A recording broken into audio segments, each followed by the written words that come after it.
Hello, and welcome to the lore of Braunhaven.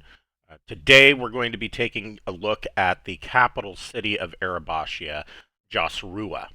So, Josruwa has existed for quite some time. It was constructed, or at least the rudimentary part of the construction occurred sometimes before year negative 1900, uh, even before the founding of the nation of Arabashia. And it was originally, and it has always been selected as the site to be the capital of Arabashia. When the founding of the country was created in year negative 1900, the pashas of the desert came together. They were tired of their petty squabbles with one another, and they wanted to create some kind of unity. And in that caucus, they met, and at that time, they voted one of their number to become pharaoh. Now, that didn't work out as well as they had thought. Originally, the idea of pharaoh was sold to the people as a divine representative of the gods, and that was widely believed by the people. Now, whether or not this is actually true is open to some debate. Nobody is sure if the pharaoh was really a demigod walking the known world, and that's why he was selected, or if this was just propaganda that was sold to the public. But that, for many years, was how Arabashia was. Actually, for several centuries, that's how Arabashia was ruled. It was by Pharaoh, and of course, this was set up like a kingdom. It was the a familial line, and once Pharaoh was put in place, there was no there was no more caucuses. There was no more voting. And what Pharaoh and his family said was the rule of law. This worked for about 300 years. And then there was the coming of the three in year negative 1600. And in this region, the one of the archdevils came down and pretty much wreaked havoc. Not himself, so much to say, as we've discussed in previous episodes. He brought in genie Efreet mercenaries, and this kind of changed and rearranged the entire landscape of what is Arabashia. After the War of the Heavens and the Jinn Wars took place in year negative 1322, and there was huge battles that were waged between the Efreet and the Jinn, and really nothing really came of that other than you know, ruining the lives of the people of the known world.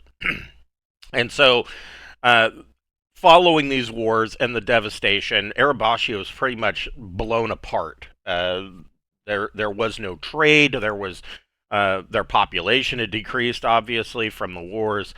People being caught in the middle, and so by year negative 1165, there was a second caucus of the caliphs, and they this time decided, instead of a ruling pharaoh, they were going to create the Grand Caliphate of Arabashia.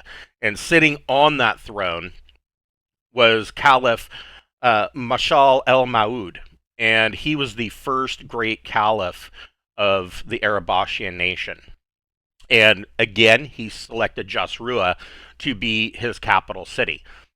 In the current age of year 216, Josruwa is a bustling metropolis. There is some 35,000 people that live in Josruwa, and the buildings are stacked on top of one another. There are all of these sandstone buildings that make up the city, and they are multi-tiered, multi-leveled. And the city originally did not have a wall, but over the years, as a defensive feature, the walls were added, and it was kind of built onto the first area that, of course, was populated was the residential district and naturally the palace. But these walls were built onto as the population grew. And when you come in from the Eastern Tradeway, which travels north, ironically, uh, it travels through a floodplain, and the people of the city, because of the Sustain River being a freshwater source, they have built canals and they created their own floodplains. And this is a verdant farm district. I mean, they grow a lot of stuff, pretty much anything that you can imagine. Dates are very popular, of course, as well as wheat and numerous other crops. And this is pretty much this not only feeds the city; it's a big export to other cities in the region. Coming through the east along the Eastern Tradeway, the first stop for most traders is going to be at Traders Gate, and in Traders Gate, you see that this is dominated not only by merchants and trade caravans. You've got, but there's also inns and taverns and quite the entertainment district. It is kind of a district where a sense of I guess partying is going on because there are people celebrating either having made the long journey and are coming back to Josruwa or coming to Josruwa from other locations, and this is the end of the line for them, or is people that are celebrating because they are getting ready to leave, and they are this is their sending off. They're going away, last hurrah before traveling the long distance through the desert and the plains and the Glossian Empire way at the other side. So the Traders Gate area is is filled with uh, taverns and inns and feast halls and all manner of a good time. There's also a high number of of I guess you could say transient or temporary warehouses where traders and merchants will store their goods before loading them onto a trade caravan to travel along the Eastern Tradeway, or to store things that have come in to be moved to other locales within the city later. Coming off of the Traders Gate, you have the Mercantile District. Now, the Mercantile District differs from Traders Gate in that the Mercantile District is really the center of industry. This is you've got this is where you've got the forages, you've got tanneries. There are um, uh, cloth makers, usually of a high-end Arabashian cotton. There is some silk, not as much as you would see in the Arentian Empire in Arentis, but there is quite a bit about of silk that is brought in from the farmlands in the plains. There's all manner of things. There's shipbuilding and shipwrights and sail makers and rope makers. Everything that you could possibly imagine is actually crafted here in the Mercantile District. Some of the stuff in the Mercantile District is for sale directly from the forges and the tailors and tanneries, but most of that is going to be custom works. The rest of it is usually to be sold in the markets or shipped, or in a lot of cases, they have contracts to sell directly to the military. Which brings us to the military ward or military district. Not as large as you might think, but the military district is again, it is stacked high with tenement buildings and barracks and things of that nature. But for the most part, the military district is housing for the families of soldiers or the families of officers that are in the Josrua's military. Now, of course, this isn't the housing for the entire military of Arabashia. Things don't work that way, but Josruwa itself does have its own military. Most of the time, this is the military district is going to be housing the families of officers. There are some rank and file in here, but not as much as you might think, because the bulk of them are going to be living in the residential district. Off of kind of separated, it has a direct connection to the residential district as well as a gate of its own that leads to the farmlands, is the market district. And originally, the market district was mostly for farmers to sell their produce or livestock or freshly butchered goods, things of that nature. And it has, over time, grown to include just about anything. And a lot of the things that come in along the Eastern Tradeway after being temporarily warehoused in the Traders Gate area are then moved to later for sale to the market district. Being the size that it is, though, they couldn't move all of it. There is a heavy amount of trade that comes in along the Eastern Tradeway, and it would quickly flood the markets. And so the Grand Caliph of Josruwa has kind of decreed that that's not going to be allowed because he doesn't want to tank the city's economy, let alone, I mean, what happens in Josruwa as far as the economy goes, so goes the rest of Arabashia. And Josruwa, of course, has the best and biggest economy of the country, and so if their economy tanks, everybody else's economy is going to soon tank as well. And so he wants to keep the inflation at a reasonable level and only allows the market district to grow to a certain size or to have a certain industry that is going as far as movement of goods from the traders district to the market district. This is handled, of course, internally by the court. He's got uh, advisors that look at the books and things of that nature, and they make sure there are routine checks of the market district to make sure that it's not overly crowded. This is a lot of times this is just what the inspectors see. Um, they can tell whether or not it's overcrowded with merchandise.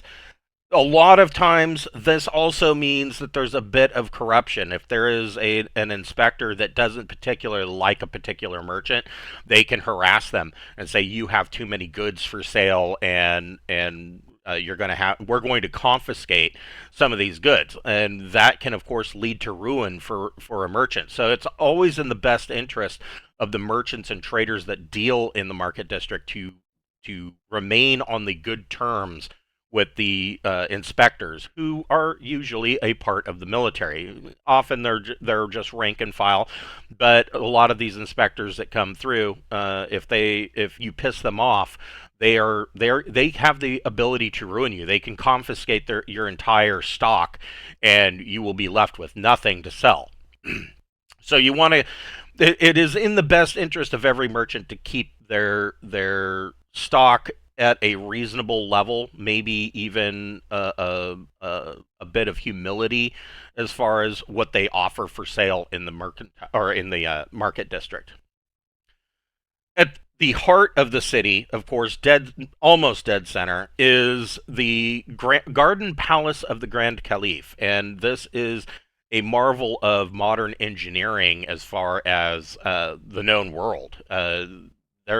Josruwa, of course, and most of Arabashia are surrounded by desert. It wasn't always like this. Of course, the reckoning and the hammer strike of the gods kind of changed a lot of things. In fact, the hammer strike of the gods created much of the desert, but it's always been a rather arid region. Perhaps not a complete sandy desert wasteland in between the cities as it is now, but it's always been on the drier side. And the Grand Caliph's Garden Palace is not arid at all. It is a lush garden, lush grass and palm trees and fountains And it is kept like this at all times. And this is due to the Arabashians' mastery of engineering, where they are able to bring in fresh water from the Sustain River and the floodplains to through underground pipes. They have a vast sewage system and have created an aquifer for themselves, and this is all fed directly to the Garden Palace, and it is one of the wonders of the known world. People that have visited there will tell anybody that is willing to listen that if you have one place to see in the entire known world, that you should see the Garden Palace of Josruwa, because it is amazing. There are varieties of plants from all over the known world that have been imported and are growing in these lush gardens. And along with the palace, there is, of course, the royal temples of Nassim and Hiba. There is the aside from the garden grounds, there is, of course, the Grand Palace, which is gilded in gold and platinum and is quite richly appointed. Unlike the pharaohs, the Grand Caliph is not considered to be a divine representative. He is the spiritual leader of all of Arabashia, but he is not considered to be a god or demigod himself. He is the spiritual leader of the people. Um, that doesn't necessarily mean that he's drawn from the ecclesiastic classes. He's not a paladin or a cleric. Usually, he's just a nobleman, but he has clerics that are directly advising him on nearly everything. And because he is the spiritual leader, he is considered to be the highest of the high as far as the entire country is concerned. And he resides, of course, in this uh, ridiculously appointed palace. He has a harem. He's got advisors. It is the royal of royal treatment for guests at his palace. Down here, you have the to the south and along the Astriad Sea and the bar of the Sustain River. You have the docks district. Now, unlike there are docks, of course, in the mercantile district, those docks are usually for shipwrights that are building ships or repairing ships. Not always. Some of the goods are loaded onto ships directly from the mercantile district for other lands. But for the most part, most of that work is done in the docks district. Unlike other cities, it's not really the docks district of many cities has a seedy atmosphere, and that can partially be true in Josruwa, but not necessarily the hive of vice and skullduggery that you might see in other cities. The level of law and the city watch for Josruwa is quite high, and so they don't tolerate the usual vices that you would find in in the docks district of other locations. So it is a fairly clean location and is mostly made up of warehouses. There are, of course, numerous taverns and inns for the sailors. There is a fair amount of brothels and prostitution, gambling, and things of that nature, but that is really kept to a minimum because it is, on the one hand, Nassim and Hiba, the gods, they they want mortals to enjoy themselves and live fruitfully and bring joy into their lives. And brothels and taverns and gambling houses, of course, fit that nomenclature. On the flip side, the Grand Caliph takes a little bit more of um, a conservative view, and the overall religious bent of Arabashia is that all things should be in moderation. The odd thing about this is that that doesn't seem to apply to the Grand Caliph or the sultans or the pashas. They, you go into their palaces or their castles, and they are ridiculously appointed. There's gold everywhere. There's platinum. They have sometimes a harem with up to 20 individuals. They are weighted on hand and foot. So it is a case of, you know, conservatism for thee, but not for me. And this is directly influenced upon the docks district. Like I said, it's not the ridiculous amount of vice that you would see elsewhere. You then have, of course, the residential district, and the residential district makes up the bulk of the housing for most of the people, the largest portion of people that live in the city. This is uh, the when most people come to Josruwa, if they're talking about the tenement buildings and how there are these sandstone structures that are built 4 levels high and it is a packed, crowded city street, then that's what they're talking about. They're talking about that they have gone through the residential district, and there are, of course, numerous markets. There is a major temple that is dedicated to all of the gods. Well, Nassim and Hiba specifically, as well as Anubis and Kebeshet, in the heart of the residential district. They, of course, avoid some of the other gods, and the genies themselves, they may pay lip service to some of the genies, but they avoid others. And the overall feeling religiously, as far as the temples are concerned, is to not pay too much attention to the genies because you don't want to take away veneration from the gods by doing that. If you pay them too much worship, then that is worship that should have been going to Nassim or Hiba, and they don't want that to happen, and so it is discouraged. But you will find shrines to some of the genies throughout the city. And the other thing that you find throughout the residential district, of course, are little smaller pop up markets, and these things appear to pop up in alleys and along streets, and they may be there for 4 or 5 months, and then they kind of dwindle down, and a market may pop up 4 or 5 blocks away. They never seem to be in the same place twice, but there is a large amount of these small markets, and as you walk through, there are date sellers and various foods, Arabashian delights, and the smell of foods cooking overwhelms. There are street vendors all over the residential district.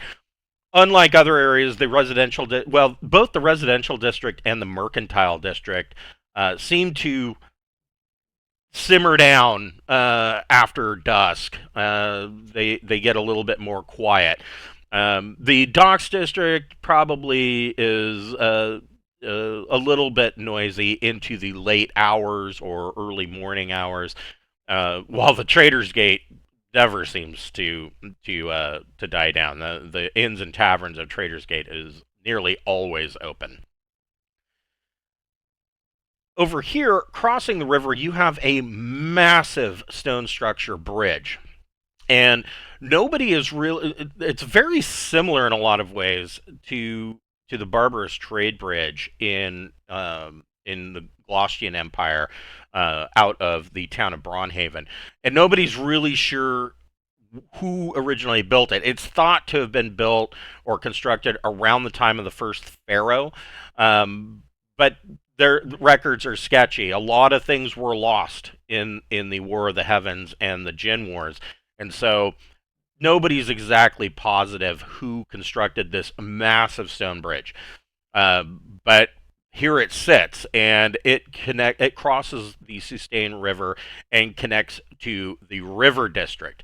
The most obvious thing about the river district is that it is the three gates, or four gates rather, that lead in from some of the other cities to the south and east of Josruwa, but it is also very well known for its lighthouse, and there is a large lighthouse that sits on the point that that kind of shows a light over the bar, which is the entrance from the Sustain River to the Astriad Sea. And there's quite a bit of rocky terrain along the shore. And so, without this lighthouse that was constructed, ships may not, ships and boats that are coming down the Sustain River may not.